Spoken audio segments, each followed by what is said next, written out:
আসসালামু আলাইকুম। কেমন আছেন আপনারা সবাই? আশা করি আপনারা সবাই খুব ভালো আছেন। আমিও খুব ভালো আছি। আমি রোদ্দুরের মা চলে এসেছি আজকে একটা খুব সিম্পল একটা রেসিপি নিয়ে। সেটা হলো হাতে মাখা চিংড়ির ঝোল, আলু দিয়ে হাতে মাখা চিংড়ির ঝোল। তো চলুন রেসিপিটা আমি স্টার্ট করি। তো দেখুন আমি একটা ছোট্ট ফ্রাইং প্যান নিয়ে নিয়েছি। তো এখান থেকে আগে থেকে আমি সব কিছু কেটে মশলা দিয়ে আদা রসুন বাটা, হলুদের গুঁড়ো, লবণ, তেল, কাশ্মীরি লঙ্কার গুঁড়ো, কাঁচা চিংড়ি মাছ আর লম্বা করে আলু আমি কেটে রেখে দিয়েছি। এবার এটাকে আমি কি করব, সুন্দর করে আমি হাতে এটাকে মাখবো।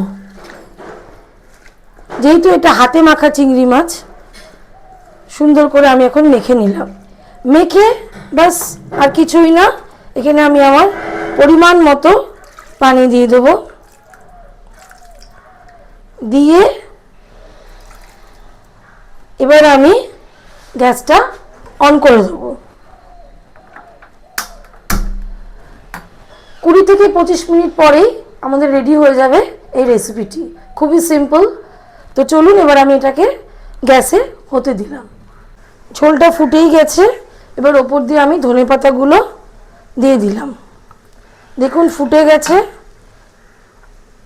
এবার আমি গ্যাসটা অফ করে দেব। তো আজকে রেডি হয়ে গেছে আমাদের হাতে মাখা চিংড়ির ঝোল। আপনারা অবশ্যই ট্রাই করবেন, ট্রাই করে আমাকে জানাবেন কেমন হলো। তো আজকে এই পর্যন্তই, কালকে আবার দেখা হচ্ছে। Tata, bye bye.